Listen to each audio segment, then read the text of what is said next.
Omnibus Law adalah aturan yang mengatur pembinaan macam aspek yang digabung menjadi satu undang-undangan atau bisa dikatakan satu undang-undang yang mengatur banyak hal. Omnibus Law ini memiliki 79 undang-undang dengan 1244 pasal yang direvisi melalui Omnibus Law. Undang-undang direvisi agar investasi dapat semakin mudah masuk di Indonesia.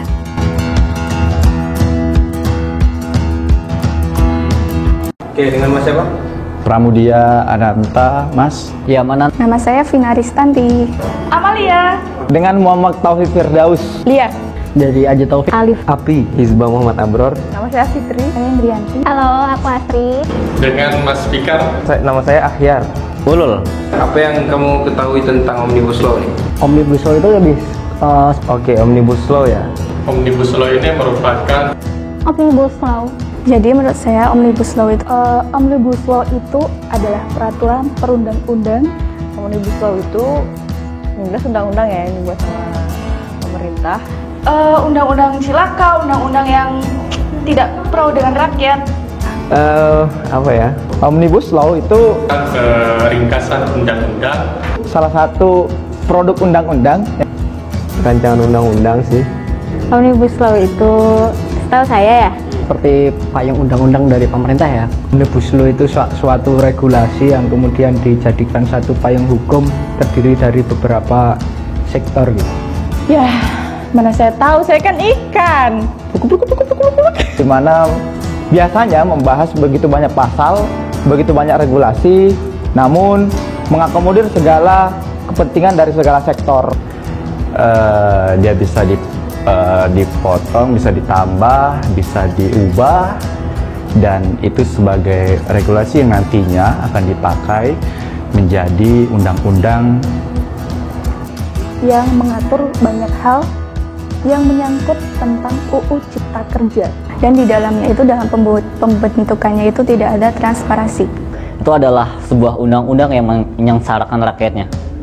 Tapi nggak banyak yang merugikan, beberapa pasal gitu, khususnya buat buruh.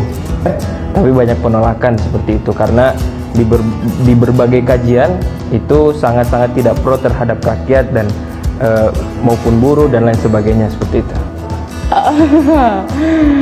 Aduh, nggak tahu ya.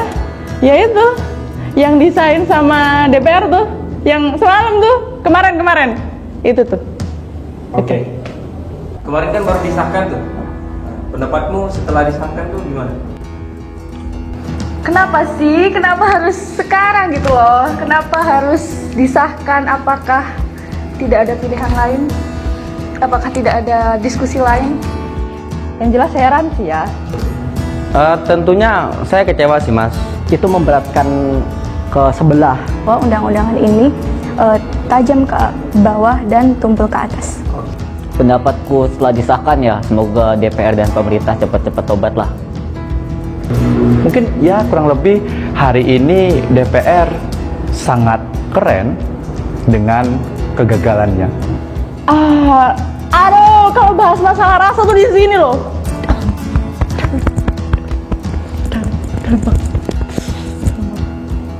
Saya menyoroti yang wanita karena kalau di agama saya sendiri itu sangat menjunjung tinggi wanita ya, sedangkan di sini tuh kayak nggak menghargai wanita banget gitu. Keterlaluan, karena bagi saya secara pribadi itu merugikan teman-teman buruh di pabrik-pabrik dan lain sebagainya, karena beberapa undang-undang terdiri dari cuti yang dihapuskan dan lain sebagainya. Bagi saya tidak terima karena secara tidak langsung dampaknya mengenai keluarga saya yang mana mereka menjadi seorang buruh. Wah, itu sangat mengejutkan gitu.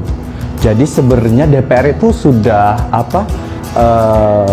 sudah sama mengikuti protokol kesehatan itu. Dia itu jaga jarak dan apa sih bahasanya itu jaga jarak itu?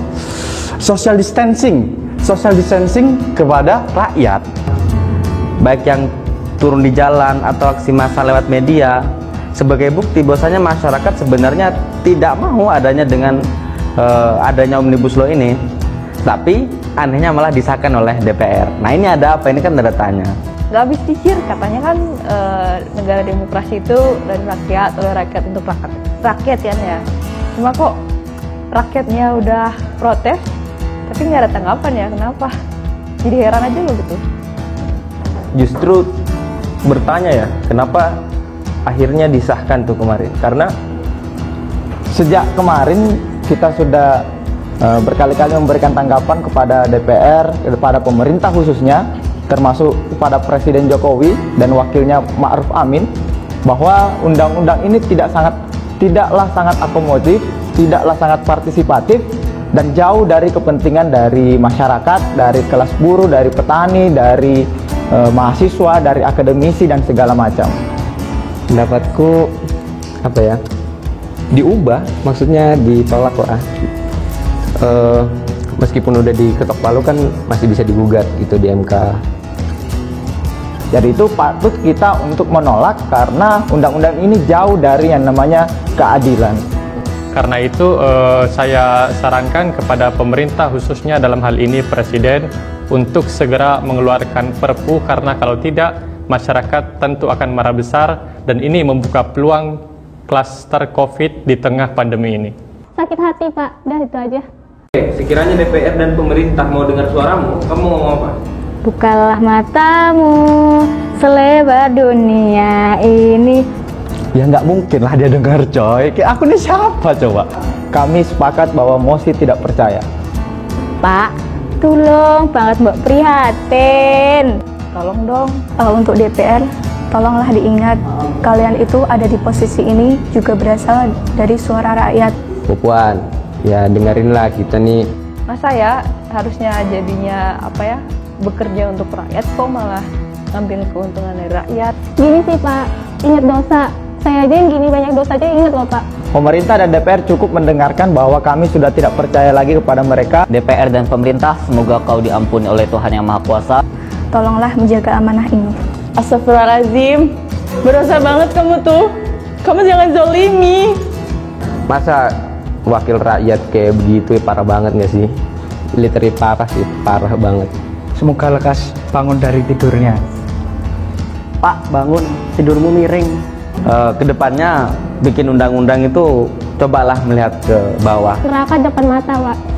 Pak, Bu, masih ingatkah dengan janji dan sumpah di atas Al-Quran atau kitab suci yang lainnya? Oke lah Pak, Bu yang ada di singgah sana, ayo kita turun bersama masyarakat bahwa hari ini apa sih yang kemudian masyarakat itu mau, mungkin itu. Tapi setelah masuk neraka dulu, dah. Ikuti apa yang diinginkan oleh rakyat dan masyarakat. Banyak pakar dan ulama sudah mengatakan bahwa itu tuh tidak baik dan tidak pro terhadap rakyat gitu.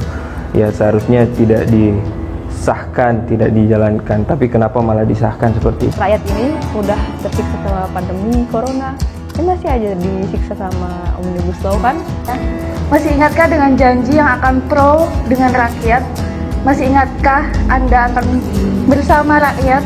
Tolong sekali agar ada undang-undang semacam Perpu, peraturan pemerintah pengganti undang-undang untuk bisa mencabut Omnibus Law ini. Jangan mengakomodir apalagi kepentingan pebisnis dan oligarki, karena itu mengkhianati pesan konstitusi. Omnibus Law itu banget.